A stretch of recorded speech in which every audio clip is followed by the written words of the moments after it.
Yo! What is good, guys? It's your boy Jay Diggy back with another One Piece video. So today I'd actually like to discuss a bit about Orochi, particularly what happened in the recent chapter of One Piece, chapter 985, where Kaido chopped off Orochi's head.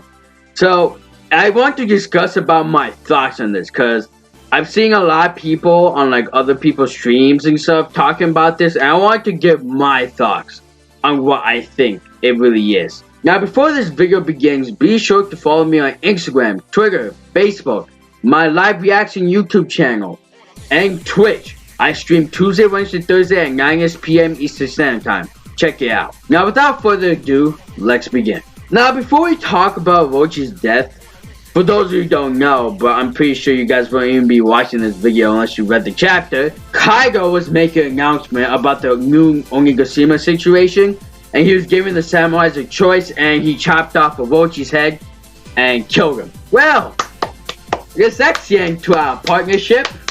You served me some good uses, but now your time has come to an end. Now, before I get into my thoughts overall about Orochi's death and everything, I just want to discuss a bit about his character and his devil fruit. So Orochi was introduced as a servant for Yasue. I think it's Yasue. I hope it's Yasue. Correct me in the comics if I'm wrong about that. And here, he was like underground and everything. Like he was like a, he was like a manservant in a sense. Now, we did get some Kozume history, but the 5 daimyo family, and Kozume was one of them. The others are not important for the purpose of this video. We then found out later on that Orochi's grandfather had this plot to poison every one of the daimyo so that he could be shogun. But eventually, sadly, well, not really sadly, because he gave birth to one of the coolest characters on the planet, Kozuki Ogen! Well, not him, but you guys get the point. You guys get the point. But eventually, the Kozuki family gave birth to an heir. Now, while that whole situation was happening, the plans was leaked about the whole poison situation, and the Kozume became the scourge of Wano. Everyone wanted to kill them all, and everyone came in mobs, and weapons, and fire, and all the stuff, straight up Dark Souls Undead Bird situation, and just literally went through and killed everyone. Everyone named Kozuki. Well, not Kozuki, Kozumi. It was a massacre. It was an absolute massacre. And Orochi Kozumi was the only one that survived. Now, it's kind of interesting because I'm pretty sure I heard this somewhere in a video. I don't remember who. Which actually makes complete sense. But Orochi's backstory is actually kind of similar to Doflamingo. But it's different at the same time in terms of the end result. Because here's the thing. Orochi wanted 2 things. Okay? Becoming shogun, of course. And of course, by doing so, he will ruin this entire country in a sense because they screw with his life. So, which in turn, he wanted to screw with the country. In a sense, he became a dick. And the second thing that Orochi wanted is the death of the entire Kozuki bloodline. Because as long as they're still alive, they have the opportunity to become shogun.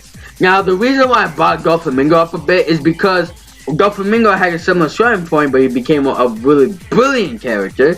While Orochi had a similar starting point, became an okay, pretty solid character, but everyone still hates his guts. So that's the difference. But I like to bring that up because there's a reason why they hate his guts, and that's just because of who Orochi became later on in the story. Now, I do want to bring in Orochi's devil fruit, which is the Hebi no Mi Mago Yamata no Orochi, which is a mythical zone devil fruit that turns into some weird, so many headed snake creature, whatever. Now, I want to give a big shout out to the chat and I'm Geeking stream, because one of them, I don't remember who, I'm sorry, but one of them mentioned that the mythical creature that Orochi has can only die if all of his heads are chopped off.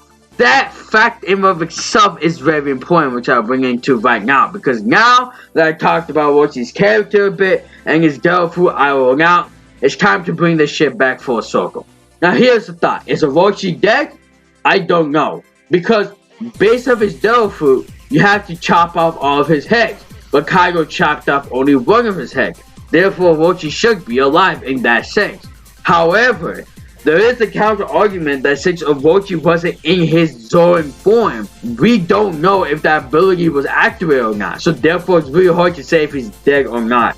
And the second thing is that the moment that he died, there are still things in Orochi's character that hasn't been resolved yet.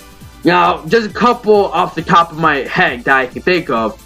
Orochi's relationship with the Kozuki family, aka resolving the entire thing where he wants to eradicate them and their entire hatred for each other. From a character standpoint. Not combat, just want to know character standpoint.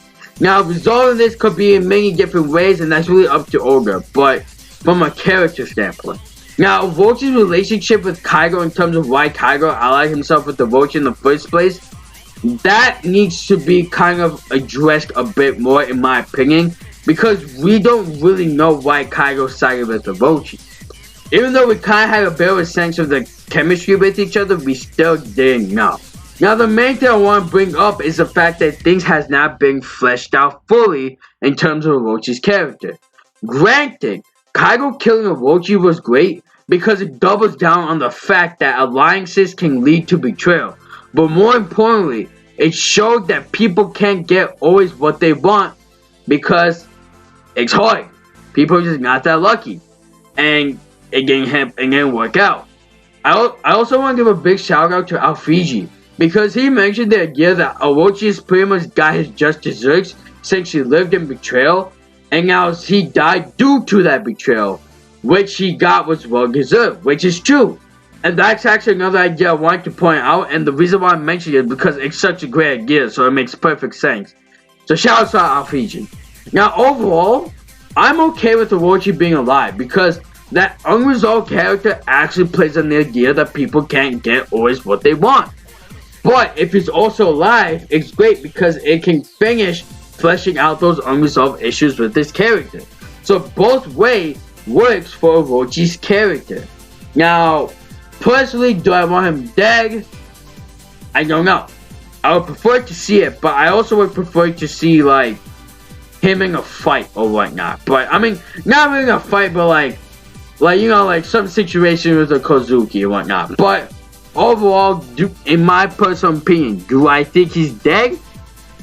I don't know. That's a big I don't know. And my opinion is I'm okay that if he is dead, he's dead. And if he's not dead, he's not dead. I'm okay with both. Alright guys, so this is where I'd like to end this video off here. So hopefully you guys enjoyed this video. Be sure to give this video a like. I really appreciate it. Comment down below what you guys think, if is Orochi dead or not. Be sure to subscribe for more future content. And hit that bell icon notification to be notified of future announcements. And stay breezy, guys. Stay breezy.